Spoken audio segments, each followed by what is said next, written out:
Saka yung luma, yung pwede next year, yung dalawang semester, yung bago, sabi ko nga. Alam mo, mayroong sufficient separate na mayroong separate, ako dito ako na prior to that, there is already a story, and I don't like to have personal na yun. Then, other, may problema. Ito, nasa gitna ako, this yung account.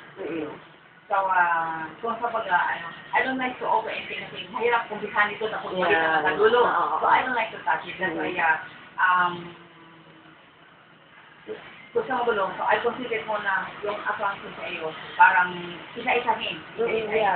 Paano mo yan? Yung pag full day na panisuwa yung kay We're hoping kami, we're leaving on Thursday sa on Friday para makuha natin yung pera. Basta once we have received the advice, kami ni attorney na, yung other group, pupunta na sila, mga parties ko, so sila.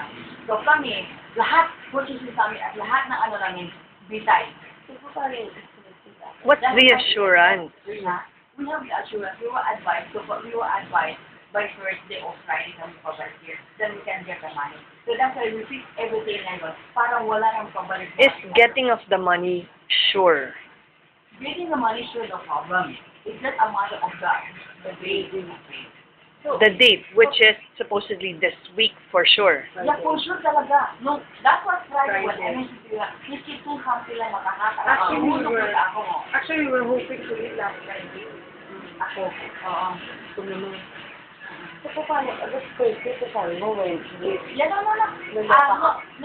Last was Friday na. Magpuloy ako, diba? Through Gary. And then, sabi nga, so we just, Huh? I think,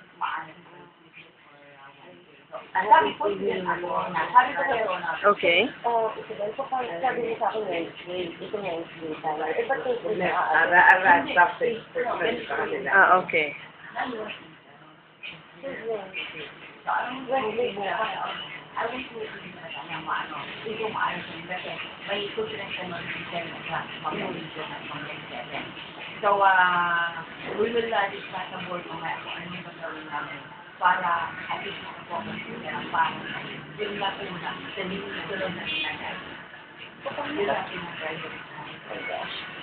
We were hoping talaga to get something now because we're going to go to the hospital today. I-advise ko si Gary, I think I may also Noong Friday, doon nagulit ako dito sa mga pakisuran. kasi sabi ni dumating ako, kasi nag-relax ako, In fact, you were here last Tuesday or Monday. You were in Thursday. yes, your husband was there. Husband mo yun? Wala siya din. Dito. Kasi nandun siya, doon sa kantin ko kasi we are also working. Bakit parang hindi siya na-proceed ka din? Hindi siya talaga. Talaga yung phone. Kaya I was surprised when Ronald called me last Friday. I told him,